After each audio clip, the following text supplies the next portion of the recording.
विश्व के भीतर हे भगवन अद्वितीय है रूप तुम्हारा। आत्म जगत में अंधकार के तुम हो नाशक हे भगवन।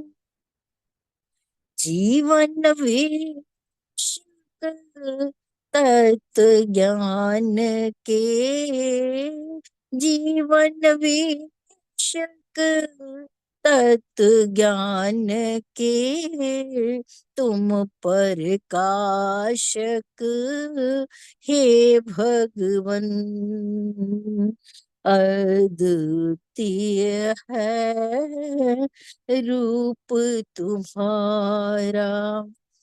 धर्म अधर्म के सत्य ज्ञान के तुम हो दाता हे भगवन। आत्म रूप और सत्य धर्म के आत्म रूप और सत्य धर्म के तुम दर्शाता हे भगवन अद्वितीय है रूप तुम्हारा। पापी जनों के जीवन के तुम सच्चे त्राता हे भगवन। महामोह के कठिन जाल से हानिकारक अनुरागों से मुक्ति दाता हे भगवन अद्वितीय है रूप तुम्हारा। पाप बोध पापी के भीतर उत्पन्न करता हे भगवन। पाप मला से उसके मन को पाप मला से उसके मन को निर्मल करता हे भगवन अद्वितीय है रूप तुम्हारा।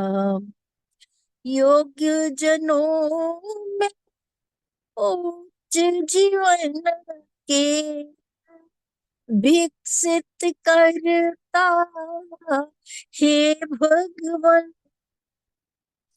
धर्म कार्य करने के हेतु धर्म कार्य करने के हेतु तुम बलदाता हे भगवन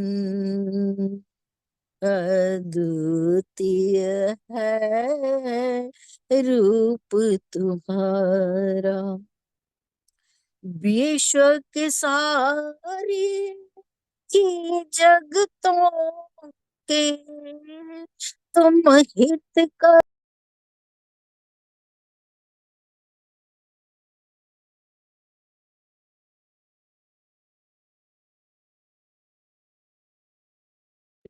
के संबंध में उच्च मेल के उत्पन्न करता हे भगवन अद्वितीय है रूप तुम्हारा। ऐसा देव रूप जो तुम्हारा उसको ध्यान, हे भगवान। नगर नगर में उसकी महिमा, नगर नगर में उसकी महिमा मैं फैलाऊं, हे भगवन। अद्वितीय है रूप तुम्हारा, जन समाज में हे भगवन। अद्वितीय पर काश तुम्हारा, विश्व के भीतर हे भगवन। अद्वितीय है रूप तुम्हारा। धन्यवाद जी। शुभ हो। शुभ हो बहन जी, बहुत अच्छे, बहुत सुंदर।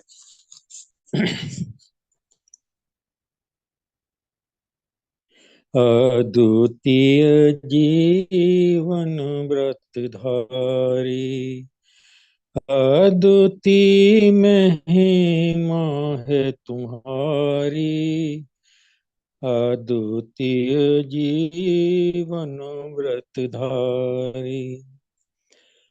अद्वितीय तुम धर्म के शिक्षक, अद्वितीय तुम धर्म प्रवर्तक, अद्वितीय तुम जग हितकारक, अद्वितीय जीवन व्रतधारी, अद्वितीय जीवन व्रतधारी।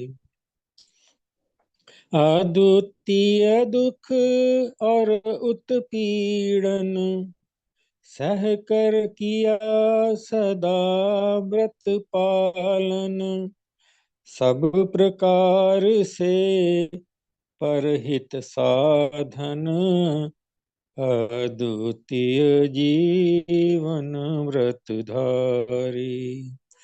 अद्वितीय महिमा है तुम्हारी, अद्वितीय जीवन व्रतधारी। अद्वितीय कर त्याग जो तुमने दान जगत को दिया है तुमने, अद्वितीय वह देखा हमने, अद्वितीय जीवन व्रतधारी, अद्वितीय जीवन व्रतधारी। अद्वितीय व्रत ग्रहण न करते, अद्वितीय सब त्याग न करते, क्यों कर हमरे जीवन बचते, क्यों कर हमरे जीवन बनते, अद्वितीय जीवन व्रतधारी, अद्वितीय महिमा है तुम्हारी। तुमने त्याग दिए हैं जो जो परहित कारण, तुमने जो जो सन्मुख लावे हम सब वो, सन्मुख लावे हम सब वो, अद्वितीय जीवन व्रतधारी, अद्वितीय महिमा है तुम्हारी, अद्वितीय जीवन व्रतधारी। ज्योति तुम्हारी हम में आवे, महिमा तुम्हारी, महिमा तुम्हारी, ज्योति तुम्हारी हम में आवे, महिमा तुम्हारी, महिमा तुम्हारी, ज्योति तुम्हारी हम में आवे, महिमा तुम्हारी, महिमा तुम्हारी, महिमा तुम्हारी, महिमा तुम्हारी, महिमा तुम्हारी, महिमा तुम्हारी, महिमा तुम्हारी, महिमा तुम्हारी, महिमा तुम्हारी, महिमा तुम्हारी, महिमा तुम्हारी, महिमा तुम्हारी, महिमा तुम्हारी, महिमा तुम्हारी, महिमा तुम्हारी, महिमा तुम्हारी, हमें दिखावे। तुम संग शुभ संबंध बढ़ावे। तुम संग शुभ संबंध करावे। अद्वितीय जीवन व्रत धारी। अद्वितीय महिमा है तुम्हारी। अद्वितीय जीवन व्रत धारी। अद्वितीय महिमा है तुम्हारी। सबका शुभ हो, सबको सदैव की जय। बहुत बहुत धन्यवाद श्रीमान जी, आपका बहुत बहुत धन्यवाद। दोनों दर्शबंदियों ने भजन गाए, बहुत ही मूल्यवान, बहुत ही सुंदर, बहुत ही भव्य भजन। पहला भजन हमने सुना, अद्वितीय है रूप तुम्हारा जन समाज में है भगवान। अद्वितीय प्रकाश तुम्हारा विश्व के भीतर है भगवान। कि हे सतगुरु, इस विश्व में पूरे नेचर में आपका रूप अद्वितीय है। आप जैसा, आपके अतिरिक्त और दुनिया में कोई नहीं। आपका रूप सबसे निराला है, सबसे महान है, अद्वितीय है, परम हितकर है, परम कल्याणकारी है, धर्म का वास्तविक रूप है। एक मनुष्य को जैसा आदर्श जीवनधारी मनुष्य होना चाहिए, ऐसा अद्वितीय आदर्श में जीवन केवल आपके पास है। संसार में जितने पहले मनुष्य हो चुके हैं, जितने अब हैं, जितने आगे होंगे, उनके साथ आपके देव रूप की तुलना किसी भी रूप में हो ही नहीं सकती। आप सदा सदा के लिए अद्वितीय देव पुरुष हैं। आप धर्म जगत के देव सूर्य हैं। धर्म जगत में जो भी आत्मा पैदा होंगे, जो भी आत्मा विकास लाभ करेंगे, जो भी आत्मा उच्च जीवनधारी बनेंगे, जो भी आत्मा अपने जीवन से अधिक सेवाकारी होकर इस विश्व को समृद्ध करने वाले बनेंगे, वो आपके देव रूप की भव्य छाया के अंतर्गत ही उनका आत्मिक जन्म होगा, उनकी रक्षा और विकास होगा, और उन्हीं के द्वारा इस विश्व में धर्म रूपी जो महावरदान नेचर की ओर से हमें मिला है वो फैलेगा। सतगुरु, आप धर्म जगत की जान और प्राण है। आप हैं तो हम हैं, आप नहीं हैं तो हम नहीं हैं। हमारे होने से पहले भौतिक सूर्य था। भौतिक सूर्य के पैदा होने में हमारा कोई हाथ नहीं, हमारा कोई संग्राम नहीं, हमारी कोई कंट्रीब्यूशन नहीं। हमारे बिना सूर्य है, सूर्य के बिना हम नहीं है। उसी तरह धर्म जगत में आप हैं तो हम हैं, आप नहीं है तो हम भी नहीं है। सतगुरु, आप धर्म जगत में सदा सदा के लिए सबके लिए अनिवार्य हैं। आप एकमात्र आप ही स्थायी आध्यात्मिक अद्वितीय आश्रय स्थान है। सतगुरु, आपको जितना धन्यवाद दें उतना कम है। हे सतगुरु, हमें शुभ आशीर्वाद प्रदान करो। हमारा आज का साधन हमारे लिए अधिक से अधिक हितकर, अधिक से अधिक कल्याणकारी, अधिक से अधिक मंगलकारी प्रमाणित हो। सबका शुभ हो। दूसरा भजन हमने गाया, वह भजन परम पूज्य भगवान देवात्मा ने अपने देव रूप के परिचय के संबंध में इंट्रोडक्शन के रूप में वो भजन दिया है। अद्वितीय जीवन व्रतधारी, अद्वितीय महिमा है तुम्हारी। सतगुरु भगवान, आप धन्य हैं, आप धन्य हैं। आपको जितना धन्यवाद दे उतना कम है। आप पर जितना बलिहार जाए उतना कम है। हे सतगुरु, हमें शुभ आशीर्वाद प्रदान करो। हमारा आज का साधन हम सबके लिए अधिक से अधिक हितकर, अधिक से अधिक कल्याणकारी प्रमाणित हो। सबका शुभ हो, सबका भला हो, सबका मंगल हो, सबका कल्याण हो। बहुत बहुत सम्मान के योग प्यारे धर्म साथियों, हम असल में हम आत्मा है। मुख्य रूप से हम आत्मा है। स्थूल शरीर हम आत्माओं के रहने का निवास स्थान है। हमारे पास स्थूल शरीर ना रहे तो विकल्प के रूप में हमारे पास सूक्ष्म शरीर है। अगर आत्मा को जीवित रहने के लिए स्थूल शरीर ना मिले तो वो सूक्ष्म शरीर मिल जाए तो उसमें रहकर जीवित रह सकती है। आत्मा के पास विकल्प है, स्थूल शरीर या सूक्ष्म शरीर, लेकिन शरीर के पास विकल्प नहीं है कि एक आत्मा ना मिले वो दूसरी आत्मा से गुजारा कर लेगा।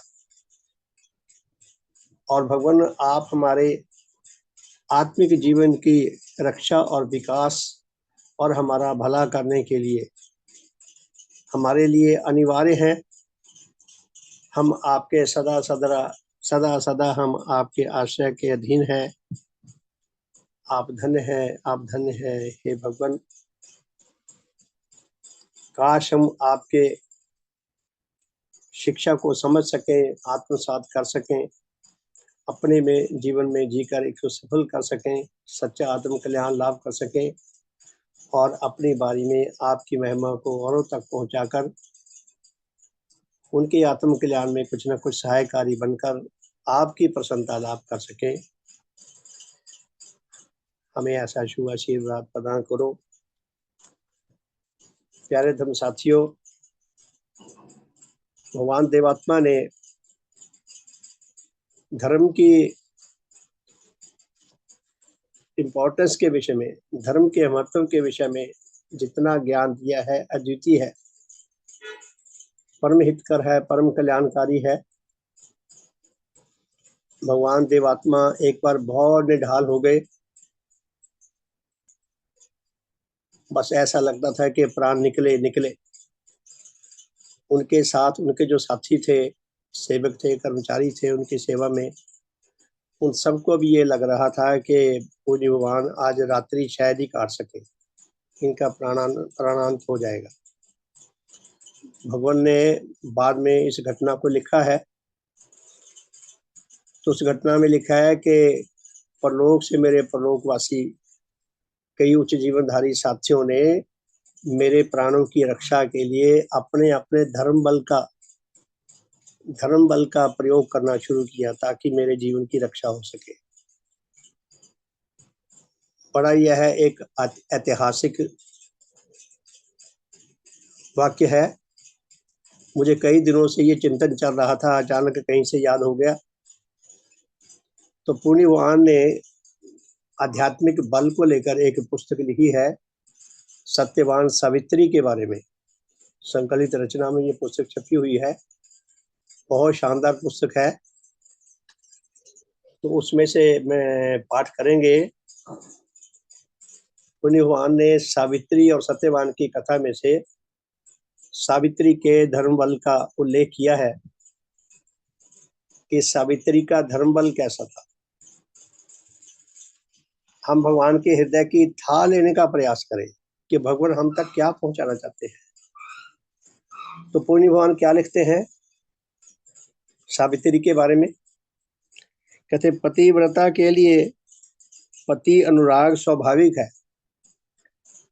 अगर कोई महिला पतिव्रता है तो उसके लिए यह भी स्वाभाविक है कि वह पति के अनुरागी हो। इसलिए वह पति परायणा और पति अनुरक्ता होती है। जो महिला पतिव्रता है तो वो पति की अनुरागी होना भी उसके लिए स्वाभाविक है, इसलिए वो पति परायणा और पति अनुरागी होती है। पति अनुरक्ति के लिए सती होना और सती रहना भी स्वाभाविक है। अगर कोई पति की अनुरागी है तो उसके लिए सती होना, सती रहना भी नितांत आवश्यक है। ये विषय आपस में एक दूसरे के साथ इंटरलिंक्ड है, बहुत गूढ़ विषय है। भगवान देवात्मा ने एक छोटी सी पुस्तक ली ही है, अनुरागी शिष्य बनने की आवश्यकता और विधि। मैं आपका ध्यान उधर भी ले जाना चाहता हूँ, लेकिन हम सावित्री के धर्म बल के बारे में कुछ जानना चाहेंगे कि सावित्री में ऐसा क्या विशेषता थी जो वो आम स्त्रियों से बहुत अलग थी। अभी हमने भजन सुना ना भगवान के बारे में, अद्वितीय है रूप तुम्हारा जन समाज में है भगवान। इस तरह विशेष गुणों से संपन्न व्यक्ति, चाहे वो महिला है चाहे पुरुष है, बाकी करोड़ों से बिल्कुल अलग होता है, बहुत ऊंचा होता है। तो पूजनीय भगवान ने सत्यवान सावित्री की कथा को चुना, बहुत ही सुंदर है, बहुत विशेष है इसमें। तो क्या फरमाते हैं भगवान के पतिव्रता के लिए पति अनुराग स्वाभाविक है, इसीलिए वह पति प्रायणा और पति अनुरक्ता होती है। पति अनुरक्ति के लिए सती होना और सती रहना भी स्वाभाविक है। अब ये तीन शब्द हैं, पतिव्रता, पति अनुरागी और सती।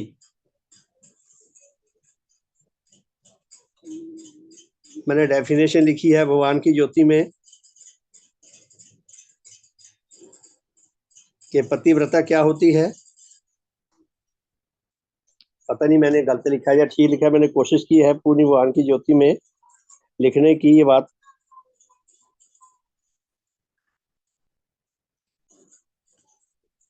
आपके सामने रखता हूँ जो डेफिनेशन लिखी है। सती स्त्री वह होती है जो सत्य, शुभ तथा आध्यात्मिक सौंदर्य के आधार पर अपने जीवन साथी के साथ सर्वांग हित के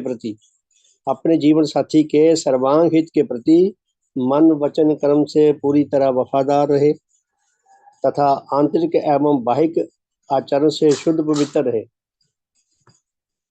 उन्हें पढ़ता हूँ।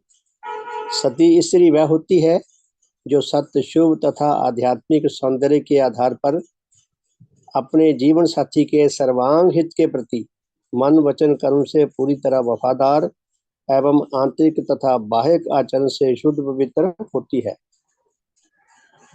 तो पुण्यवान ने सावित्री के पातिव्रत्य, उसकी अनुरक्ति और उसके सती होने की इसके अंदर बात कही है। क्या फरमाते हैं भगवान कि जो स्त्री पतिव्रता हो वह अवश्य सती भी होती है, और सच्ची सती होकर और तो और अपनी चिंता के द्वारा भी कभी परपुरुष की अभिलाषा नहीं करती। यानी कि जो आध्यात्मिक नियम है नेचर के, उन नियमों के अनुसार वो जीवन जीती है और अपने पति के प्रति पूरी तरह वफादार रहती है, उच्च चरित्र की स्वामिनी होती है। सावित्री अपने पातिव्रत्य के विचार से केवल साधारण रूप से सती न थी, किंतु विशेष रूप से सती थी। आचरण भी पवित्र, अंदर से भी पवित्र, बाहर से भी पवित्र, और पति अनुरक्ता, पति के सब प्रकार के सर्वांग हित के लिए जीवन जीती है। वो विशेष सती थी क्योंकि वह बाल्यकाल से ही धीरे धीरे धर्म भावों में बहुत उन्नत हो चुकी थी। कि सावित्री ने बचपन से ही धर्म भावों को बहुत अर्जित किया था, धीरे धीरे वो धर्म में बहुत उन्नत हो चुकी थी। और यह विदित है, यह विख्यात है कि पातिव्रत धर्म भावों के बिना साधित नहीं होता। कोई महिला जो पतिव्रता है, यदि वो वास्तव में धर्मा नहीं है तो उसका पतिव्रत भी सही नहीं होता। क्या लिखते हैं भगवान के पातिव्रत धर्म भावों के बिना साधित नहीं होता। धर्म बल ही सब बलों में श्रेष्ठ बल है। जितनी भी शक्तियां हैं, सबसे अधिक शक्ति धर्म में है। धर्म बल सबसे अधिक शक्तिशाली है, क्योंकि एक धर्म बल ही ऐसा बल है जो आत्मा की रक्षा करता है और उसे उन्नत, सतेज और सुंदर बनाता है। धर्म बल ही आत्मा की रक्षा करता है और आत्मा को सुंदर बनाता है, उन्नत करता है, सतेज करता है। इसके विपरीत अधर्म प्रत्येक मनुष्य के लिए विनाशकारी होता है। हाँ, प्रत्येक मनुष्य क्यों, अधर्म में एक एक जाति भी नष्ट हो जाती है। अगर कोई अधर्म का मार्ग पकड़ ले तो मनुष्य नष्ट हो जाता है। अगर कोई जाति अधर्म का मार्ग पकड़ ले, जाति भी नष्ट हो जाती है। देश पर अधर्म का मार्ग पकड़ ले, देश भी नष्ट हो जाता है। मनुष्य के इतिहास में ऐसे दृष्टांतों की कमी नहीं कि जिनमें प्रत्यक्ष रूप से देखते हैं कि अधर्म के बढ़ जाने से किस प्रकार एक एक कुल और एक एक राज्य नष्ट हो गया। इसलिए कहा गया है कि धर्मो रक्षति धार्मिकम। विख्यात ये श्लोक है कि धर्म धार्मिक लोगों की रक्षा करता है। धर्म एक ऐसी नेचर की विकासकारी वैश्विक व्यवस्था है जिसमें आत्मिक जीवन की रक्षा और विकास होता है। जो व्यक्ति सच्चा धर्मवान है, जीवंत रूप से धर्मवान है, तो उसकी बैक में सपोर्ट देने के लिए सबसे बड़ी शक्ति उसके साथ खड़ी है। धर्मो रक्षति धार्मिकम, अर्थात धर्म ही धार्मिक जनों की रक्षा करता है। धर्म बल के सामने एक एक समय में जिस प्रकार और कितने ही बल परास्त हो जाते हैं, उनकी छवि जब सम्मुख आती है तब उस समय धर्म की जैसी महिमा प्रकाश पाती है, उसका वर्णन नहीं हो सकता। भगवान देवात्मा ने एक बड़ा सुंदर सा दृष्टांत दिया है जिससे हमें बताया है कि धर्म की शक्ति सब शक्तियों से कितनी बलवान है। क्यों बलवान है? कहते हैं धर्म शक्ति की आके शेष शक्तियों को पराजित होना पड़ता है। उन्होंने वर्षा का, आंधी का, तूफान का दृष्टांत लिया है। क्या फरमाते हैं भगवान? एक एक बार जैसे वर्षा की ऋतु में देखते हैं कि आकाश परिष्कृत है, वर्षा की ऋतु में कई बार आकाश बिल्कुल नीला साफ सुथरा दिखाई देता है, और अभी कुछ ही क्षणों में चारों ओर से बादल उमड़ घुड़ कर आने लगते हैं, काली घटाएं छा जाती हैं, मेघ गर्जना शुरू कर देते हैं, बादलों में गड़गड़ाहट बहुत शोर होना शुरू हो जाता है, बिजली चमकने लग जाती है और चारों ओर से भीषण दृश्य दिखाई देने लगता है, और ऐसा प्रतीत होने लगता है कि अभी अभी मूसलाधार वर्षा होगी और सब कुछ जलथल हो जाएगा। परंतु कुछ देर में क्या देखते हैं कि अंधेरा कुछ कम होने लगता है, घने बादल कुछ फटने लगते हैं, बंद हवा फिर से चलने लगती है, मेघ से छिपी हुई सूर्य की किरणें फिर से धरती पर प्रकाशित होने लगती हैं, अंधकार छंटने लगता है, उजाला बढ़ने लगता है, बादल तितर बितर होकर इधर उधर छिपने लगते हैं, और कुछ देर में आकाश फिर से साफ हो जाता है और झड़ संबंधी सारा दृश्य दूर हो जाता है। पहले जैसे आसमान साफ था, फिर आंधी तूफान आने शुरू हुए और धीरे धीरे फिर आकाश साफ हो गया। जैसे इस सारी क्रिया में शक्ति की लीला देखते हैं और एक शक्ति को दूसरी शक्ति के द्वारा परास्त होता हुआ अवलोकन करते हैं। कभी ऐसा लगता है कि एक शक्ति ने दूसरी शक्ति को दबा लिया, फिर धीरे धीरे मामला विपरीत हो जाता है, उल्टा सीन हो जाता है। ठीक कहते वैसे ही एक एक बार एक एक धार्मिक जन को जब एक एक महाविपद घेर लेती है, लोगों के अत्याचार से, विरोधी जनों के उत्पीड़न से, किसी पारिवारिक व सामाजिक व शारीरिक असाधारण दुर्घटना से अति गाढ़ रूप से घिरा हुआ पाकर यह समझते हैं कि अब इस महाविपद से इसकी रक्षा असंभव है। भगवान कहते हैं जैसे किसी धार्मिक व्यक्ति को सांसारिक लोग घेर लें, उनको इतना उत्पीड़न करते हैं कि देखने वालों को ये लगता है कि अब ये बच नहीं सकता, इनके जुर्मों को सह नहीं सकेगा, मर जाएगा। तब क्या यह सत्य नहीं कि उपरोक्त भयानक झड़ की न्याय यहाँ भी अलौकिक घटना अवलोकन होती है कि धीरे धीरे फिर दृश्य बदलने लगता है। वही जो सबसे दबा कुचला लगता था धार्मिक व्यक्ति, वो धीरे धीरे विनोवर करता है, सबके ऊपर हावी हो जाता है। तो भगवान क्या कहते हैं, किसी और गुप्त, किसी और विक्रमशाली शक्ति के प्रभाव से वह सब विपद दूर हो जाती है जिस घोर अंधकार से वह घिरा हुआ था, वह घोर अंधकार नष्ट हो जाता है। बड़े बड़े अत्याचारियों और उत्पीड़नकारियों के अधर्म मूलक सब उपाय चकनाचूर हो जाते हैं।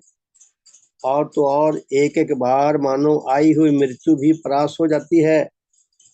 और बाहर के कई प्रकार से के बलों से हीन, किंतु धर्म के बल से अति बलवान मनुष्य ने और सब बलों के साथ अपने संग्राम में विजय लाभ की। कि एक एक धार्मिक व्यक्ति जो ऐसा लगता है कि इसको सारे इसको पीस कर मार डालेंगे, धीरे धीरे दृश्य बदलता है कि उसकी शक्ति जो है वो फिर उनके ऊपर हावी होने लगती है और सब उसके आगे परास्त हो जाते हैं।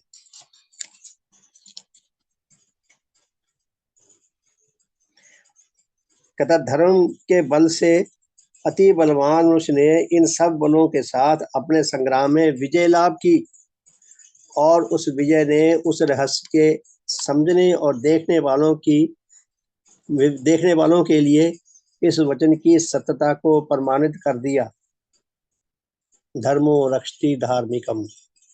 भगवान ने एक धार्मिक व्यक्ति का सांसारिक व्यक्तियों की तुलना में, जो सांसारिक बल से बहुत कमजोर है, उनमें घिरकर ऐसा है जैसे कितने ही शेरों के बीच में एक निरीह कोई पशु फंस जाए और ऐसा लगे अब ये बचेगा नहीं, फिर धीरे धीरे वो धर्म के बल से उनके ऊपर हावी हो जाता है।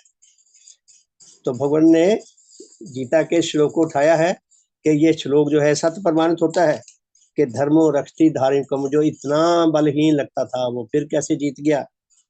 सचमुच धर्म बल से बढ़कर कोई बल नहीं, धर्म बल और सब बलों से श्रेष्ठ है। भगवान ने सावित्री के कैरेक्टर को हमें समझाने के लिए इतनी बड़ी परिभाषा दी है। तो भगवान आगे क्या फरमाते हैं कि सावित्री के जीवन की विविध घटनाओं के द्वारा हम उसके भीतर इसी धर्म बल का परिचय पाते हैं कि सावित्री के अंदर कितना धर्म बल था, उसका परिचय मिलेगा हमें इससे। और कहते हैं उसके इसी धर्म रूप पर बल को उपलब्ध करके उसे एक आदर्श हिंदू नारी के रूप में देखते हैं और धन धन कहते हैं।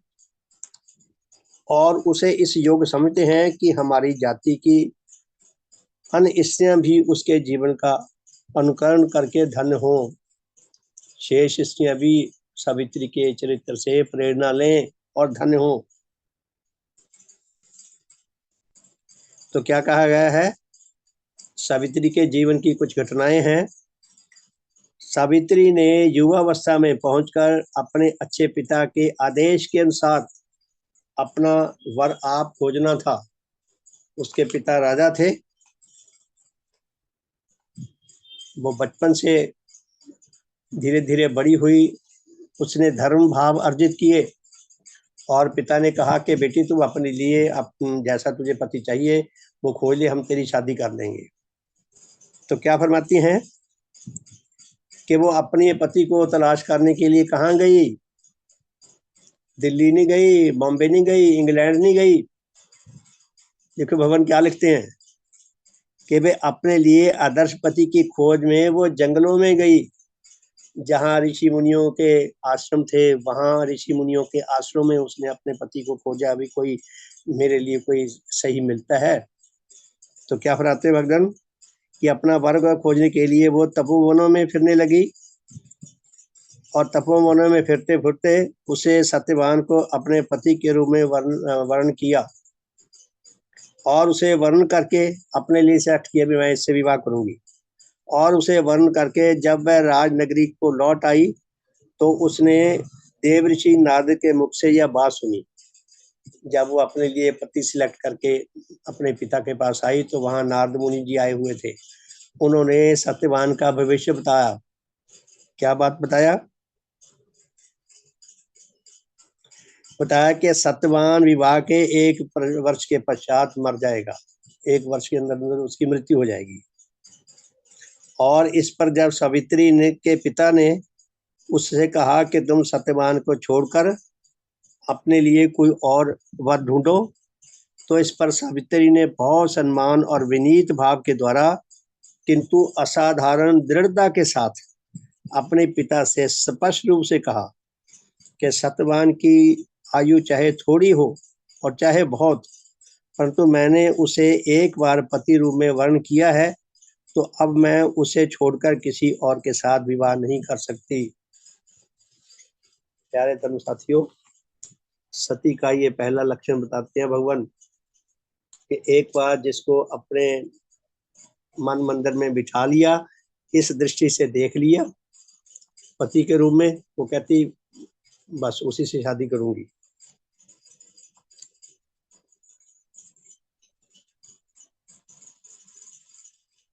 तो क्या फरमाती हैं? सावित्री के इस उत्तर के भीतर कैसे असाधारण बल का परिचय मिलता है। सावित्री के अंदर जो धर्म बल है उसका कितना परिचय, कितना जबरदस्त परिचय मिलता है कि कितना उसके अंदर धर्म बल था। वह विवाहित होकर सती नहीं बनी, किंतु विवाह से पहले ही उसने अपने अस्तित्व का एक असाधारण दृष्टांत दिखा दिया।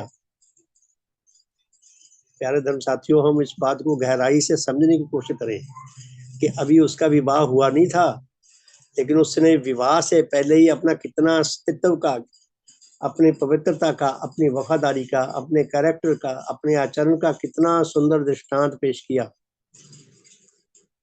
सावित्री जानती थी कि उसके लिए किसी और ने वर नहीं खोजा।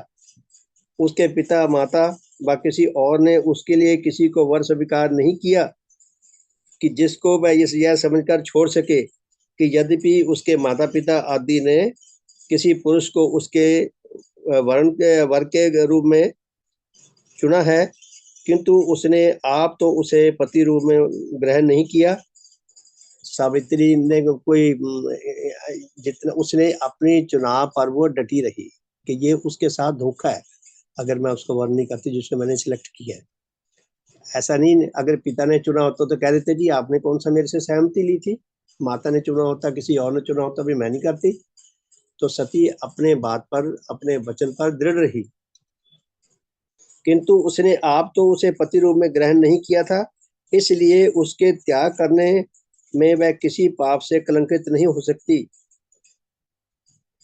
माता पिता की ओर से लड़की की बिना अनुमति के जो सगाइयां हों वह आवश्यक होने पर निस्संदेह टूट सकती हैं। हम दुनिया में क्या देखते हैं कि जब लड़कियों से माता पिता पूछते नहीं, उसके लिए अगर कोई उन्होंने वर चुना है तो कई बार शादी टूट जाती है, होने से पहले टूट जाती है, होने के बाद भी टूट जाती है। लेकिन यहाँ सावित्री के कैरेक्टर को देखें, चरित्र को देखें, उसकी दृढ़ता को देखें। परंतु सावित्री की जिस पुरुष के साथ सगाई हुई वह सगाई किसी और की ओर से नहीं हुई, किंतु उसकी अपनी ओर से हुई है। सावित्री ने खुद उसे सिलेक्ट किया था, वो अपना उत्तरदायित्व मानती है। इसलिए सावित्री के अनंतर का धर्म मूलक अस्तित्व भाव उसे यह किसी प्रकार की आज्ञा नहीं देता कि वह थोड़ी और बहुत आयु का विचार करके उसको, जिसको उसने एक बार पति रूप में मनोनीत कर लिया, उसका त्याग कर दे। कि सावित्री का जो अस्तित्व है वो उसे इस बात की आज्ञा नहीं देता कि जिसको उसने अपने पति के रूप में चुना है अब उसको इसलिए जवाब दे दे, रिजेक्ट कर दे क्योंकि उसकी उम्र कम है। अब आप देखिए, अगर किसी और से शादी हो जाए ये भी कोई गारंटी नहीं कि जिससे शादी हुई वो कब तक जीता रहेगा। हमारी अपनी कोई गारंटी नहीं अगला सांस हमें आता है या नहीं आता। लेकिन धर्म बल जो है ये कितना किसी के अंदर हो तो वो कितना मूल्यवान होता है व्यक्ति। इसलिए सावित्री जो धार्मिका है, सावित्री जो सचमुच की जीवंत रूप से धर्मवान है और धर्म के कारण ही सुंदर और उच्च अस्तित्व रखती है, वह पिता के मुख से एक बार उसके त्याग करने का प्रस्ताव सुनकर थोड़े से किंतु जिन उच्च भावों से भरे हुए शब्दों में उत्तर देती है, उनसे जहां उसके अस्तित्व की असामान्य गंभीरता प्रकाशित होती है वहां उसके उच्च धर्म भाव का परिचय भी मिलता है। कि सावित्री ने जो अपने पिता को उत्तर दिया, उसके उत्तर से उसकी परिपक्वता का, उसके विवेक का, उसकी समझदारी का, उसने जो बचपन से धर्म भाव अर्जित किए हैं, उसका जो उसके अंदर स्थित्व भाव है, जो उसके अंदर कर्तव्य बोध है, जो उसके अंदर नैतिकता भरी हुई है, उन सब का परिचय मिलता है। कहते हैं जिस उच्च लक्ष्य को सम्मुख रखकर सावित्री वर के ढूंढने में प्रवृत्त हुई, उसमें भी हम उसके धर्म बल को भली भांति उपलब्ध करते हैं कि सावित्री ने जिस लक्ष्य को लेकर वर ढूंढना शुरू किया,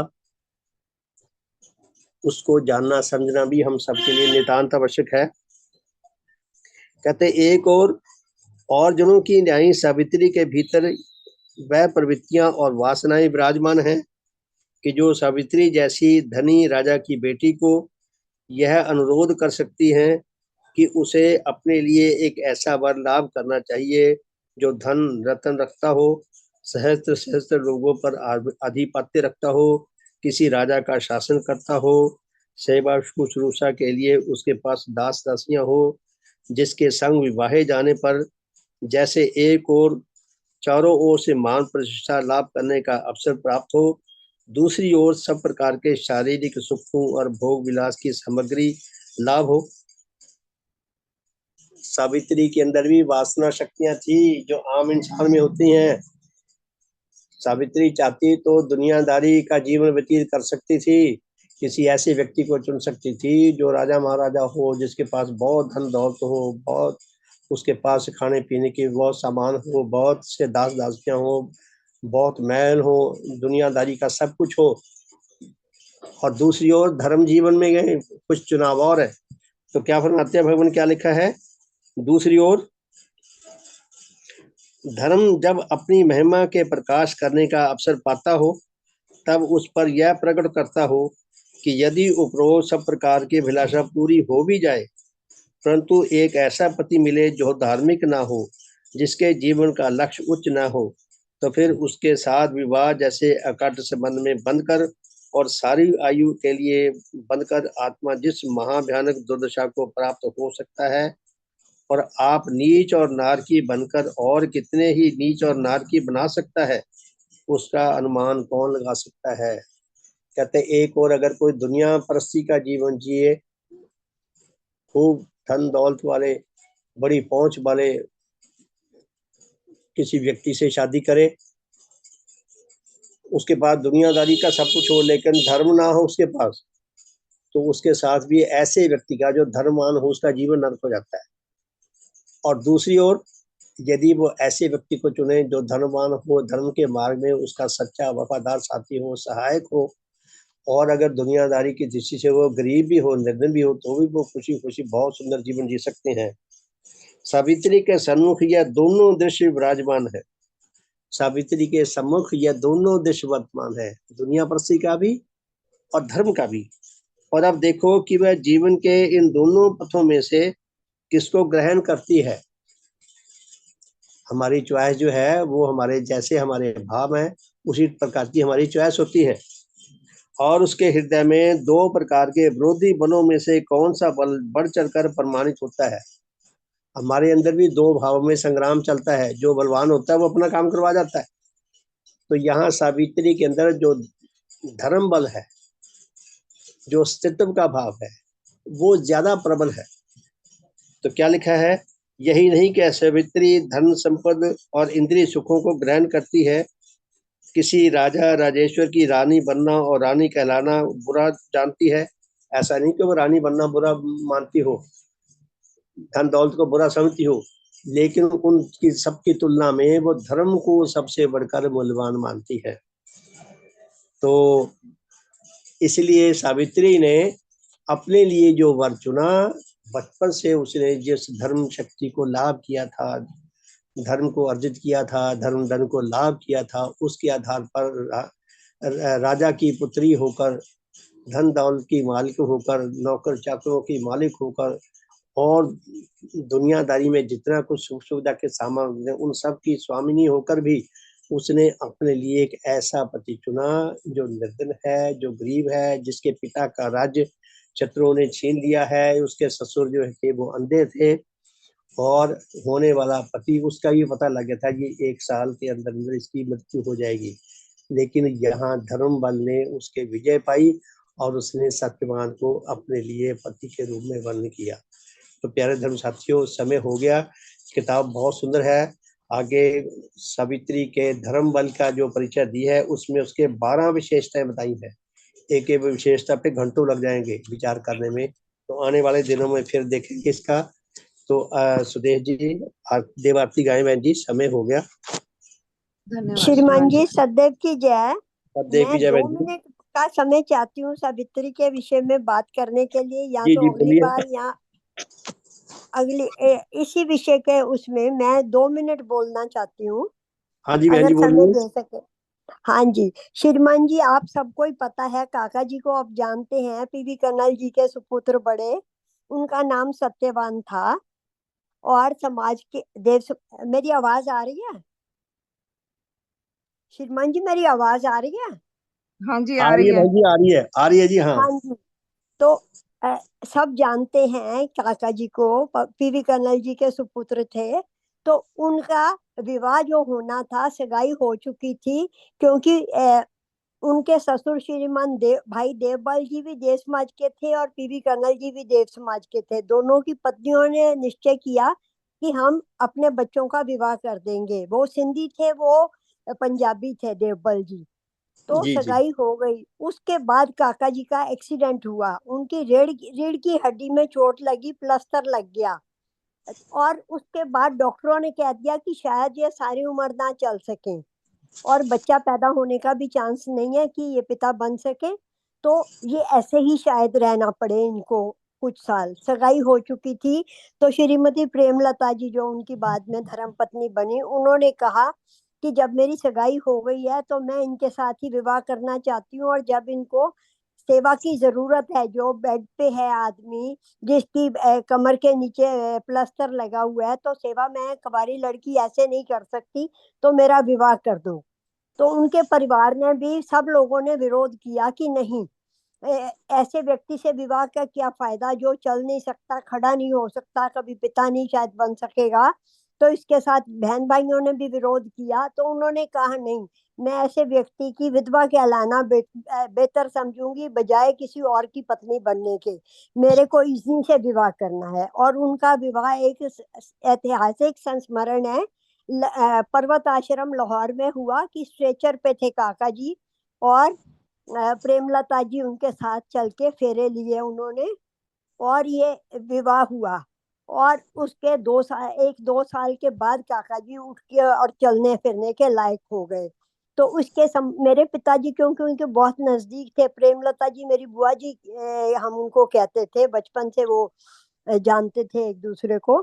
तो पापा जी बताते हैं कि एक बार लाहौर में श्रीमान दीनानाथ जी बाली थे, बहुत पुराने कर्मचारी। तो एक बार सभा हुई, तो वो बाहर निकल के प्रेमलता जी को कहते हैं, घर में बच्चों को जैसे नाम लेते हैं चाहे शादी हो जाए, प्रेमो कहते थे। तो कहते, जी प्रेमो वैसे तू मेरी गोदी में खेली है, लेकिन इस समय मेरा दिल कर रहा है कि तेरे पाँव को छूऊं, कि मैंने सावित्री सत्यवान की कथा सुनी है, मुझे विश्वास नहीं कि वो सच थी कि झूठ की, वो वापस ले आई यमराज से लड़के, लेकिन हमने तेरे को देखा है कि तू सत्यवान को वापस ले आई है। कि उन्होंने देखकर, उस सावित्री ने तो ये सुनकर कि 1 साल बाद नहीं रहेंगे और विवाह किया, तो इन्होंने देखकर कि प्लास्टर लगा हुआ है, और उस अवस्था में उनके साथ विवाह किया और आखिर तक निभाया। 98 में, 1998 में काका जी का परलोक गमन हुआ, और वो लगातार सेवा में रही, बहुत अच्छा जीवन बिताया। उनके 2 बच्चे हुए, उनकी पुत्री यहाँ कनाडा में है, पुत्र पुणे में है, बहुत अच्छा जीवन बिताया। तो ये उन्होंने, दीनानाथ जी ने कहा कि उस सावित्री से भी ज्यादा मुझे तुझे देख के लग रहा है कि ऐसी सावित्री भी हो सकती है। तो ये कहानी मुझे याद आ गई, तो बहुत मेरा बहुत मन धन्यवाद। किया मुझे कि शेयर ये करूं। पता है, मुझे भी पता है बहन जी। अच्छा, आपने हाँ जी। उनकी शादी लाहौर में हुई थी या सोलन में हुई थी? सोलन में हुई थी, पर्वत सोलन में आश्रम हुई सोलन थी। में। और जी जी जी। मेरे पिताजी को भेजा गया था उनके हाँ हाँ परिवार हाँ की तरफ से हाँ डॉक्टर से पूछने के लिए कि क्या ये ठीक हो सकते हैं।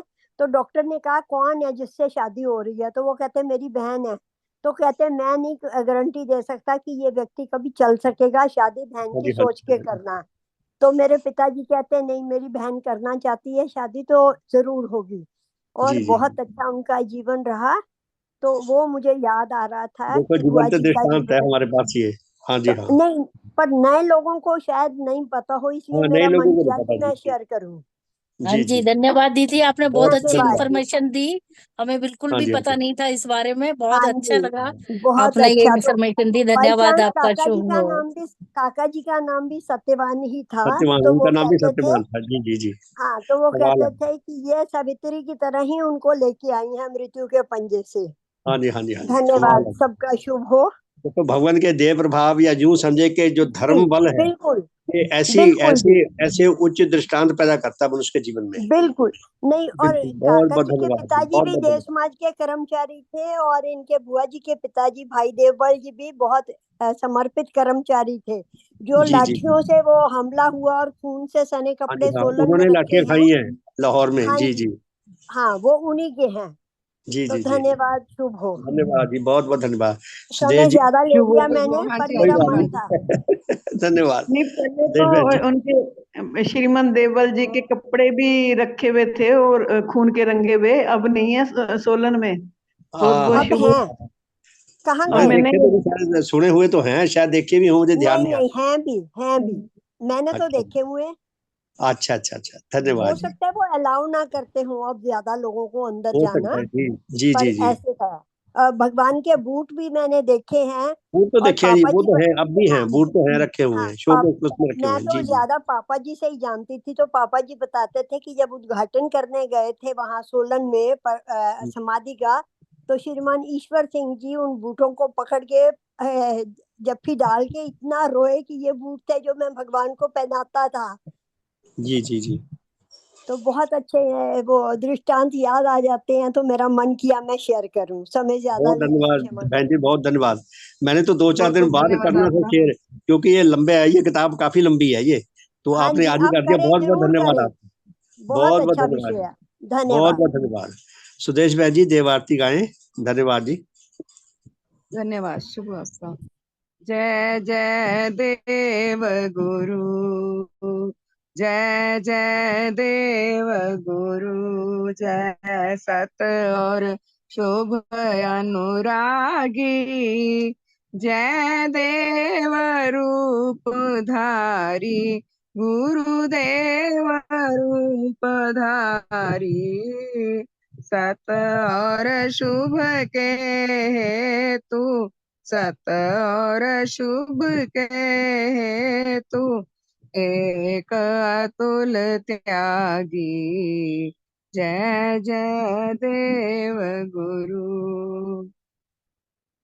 जय मिथ्या और अशुभ संग, अतुल युद्ध करता, गुरु अतुल युद्ध करता, उन्हें पराजित करके, उन्हें पराजित करके, सत्य की जय करता, शुभ की जय करता, जय जय देव गुरु, जय देव ज्योति से पूर्ण, जय देव ज्योति दाता, गुरुदेव ज्योति दाता, आत्म तिमिर के हरता, आत्म तिमिर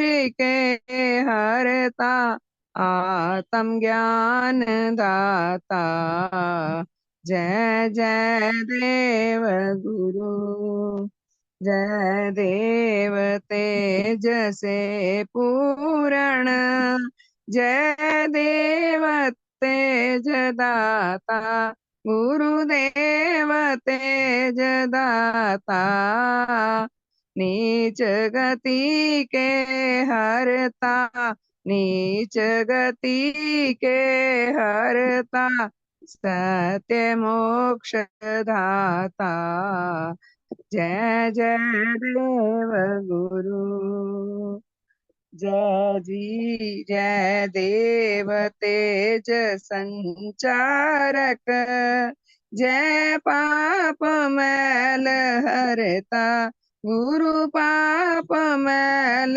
हरता, हृदय निर्मल करता, हृदय निर्मल करता, पवित्र रूप दाता, जय जय देव गुरु, जय दे उच्च भाव उत्पादक, जय उच्च गति दाता, गुरु उच्च गति दाता, पूर्ण आत्म विकासक, पूर्ण आत्म विकासक, आत्मिक बलदाता, जय जय देव गुरु, जय सकल सत्य के पोषक, जय सब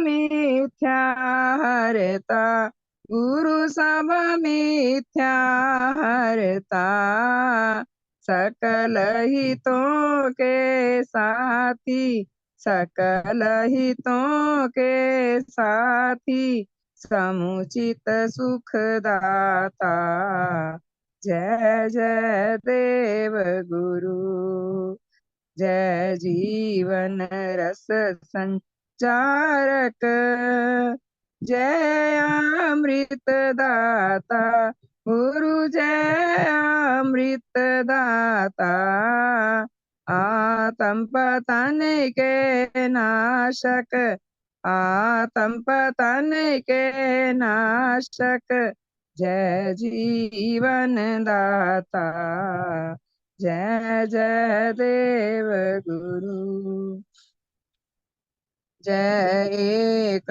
उपास्य सबों के, जय आत्म तत्व ज्ञाता, गुरु आत्म तत्व ज्ञाता, सत्य धर्म के शिक्षक, सत्य धर्म के शिक्षक, पूर्ण हित करता, जय जय देव गुरु, जय अतुल दान के दाता, जय देव रूप धारी, गुरुदेव रूप धारी, दान तुम्हारा पाकर, दान तुम्हारा पाकर, धन्य हो नर नारी, जय जय देव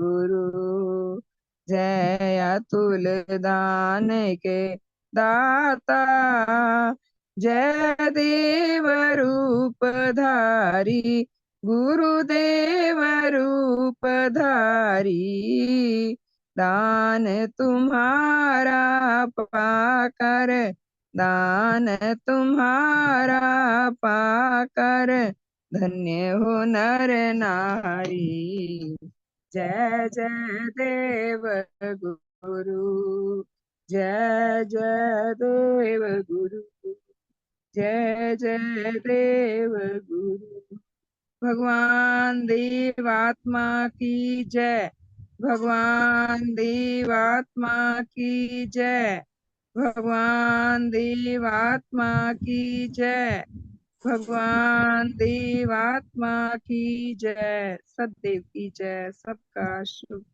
बहुत बहुत धन्यवाद जी। सबका शुभ हो, सबका भला हो, सबका मंगल हो, सबका कल्याण हो।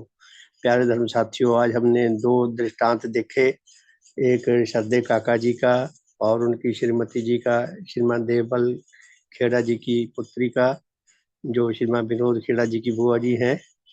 तो उनका दृष्टांत देखा, कितना शानदार, कितना प्रेरणादायक। और एक सत्यवान सावित्री का, जो पुण्यवान ने घटना लिखी है, कथा लिखी है। तो इंसान की पहचान तभी होती है जब वो परीक्षा में से गुजरता है। या तो हम हर पल परीक्षा देते हैं, या हम फेल होते हैं या पास होते हैं। तो कितने दोनों दृष्टांत बहुत सुंदर है। मुझे अवसर मिलेगा तो मैं दोनों दृष्टांतों को जोड़कर फेसबुक पे डालूंगा। तो बहुत बहुत धन्यवाद है। तो अर्पित जी, डोगरा जी, आप बोले पहले। शुभ हो। हाँ जी श्रीमान जी, एक छोटी सी घटना और है उनके संबंध में कि किसी जी ने प्रेमलता जी से पूछा है जी कि अब अन्ना कर्नल जी से पूछा सत्यवान जी से कि जी आप ये सिंधी बोलती हैं समझती हैं। कहते जी अब तो ये मुझे सिंधी में गालियां भी निकालती हैं। क्या सिंधी में? मजाक से ही उन्होंने कहा कि अब तो सिंधी में मुझे गालियां भी निकालती हैं ये। धन्यवाद आपका। हाँ जी अर्पित जी, शुभ हो आपका। शुभ हो श्रीमान जी। शुभ हो जी। इन अ, अ, अ, इन अद्भुत और अद्वितीय शिक्षाओं को देने के लिए भगवान देवात्मा का बहुत बहुत धन्यवाद। उनका परलोक में हर प्रकार से भला और शुभ हो। श्रीमान चंद्रगुप्त जी के द्वारा सभा करवाने के लिए सहायकारी शक्तियों का बहुत बहुत धन्यवाद। श्रीमान जी ने स्थिति के बारे में बताया। इस लेख को विस्तार से समझाने के लिए भगवान देवात्मा ने सावित्री का उदाहरण दिया। शादी के बाद स्त्री में ये तीन गुण होने चाहिए। पहला पतिव्रता। पतिव्रता स्त्री को धर्मवान होना चाहिए और उस स्त्री में धर्म बल भी होना चाहिए। दूसरा पति अनुरागी और तीसरा सती। इसमें जैसे अंजू आंटी जी ने श्रीमती प्रेमलता जी का उदाहरण दिया, वैसे ही सेम उदाहरण माता सीता का भी है। रावण ने उसको इतना डराया और प्रताड़ित किया, तभी उन्होंने राम का साथ नहीं छोड़ा। सबका शुभ और भला हो। बहुत बहुत धन्यवाद आपका। शुभ हो, सबका भला हो। भजन गाने वालों का सबका शुभ हो। और देव आरती करने के लिए सुदेश जी आपका शुभ हो। अंजू सदेवा जी आपका बहुत बहुत धन्यवाद। आपने इतनी सुंदर इतनी शानदार दृष्टांत सुनाया सबको। बहुत बहुत धन्यवाद। हमें पता हुआ हमारे समाज में कितने जबरदस्त दृष्टांत पड़े हैं। अगर पूर्णी भगवान ने ऐसी शिक्षा दी, ऐसी समाज बनाई, ऐसे दृष्टांत लाए, तो श्रद्धेय काका जी की क्या उनकी श्रीमती जी को बहुत बड़ा श्रेय जाता है कि इंसान की पहचान इसी में होती है। तो सबका शुभ हो, हमारे शुभ परिवार का शुभ हो। हम भगवान देवात्मा के देव प्रभावों को लाभ करने के, उनकी कृपा को लाभ करने के स्थायी तौर पर अधिकारी बने रह सके। हमारी धर्म यात्रा ये निरंतर चलती रही, अधिक से अधिक लोगों को इस धर्म यात्रा से जुड़कर लाभ उठाने का सौभाग्य मिले। सबका शुभ हो, सबका भला हो।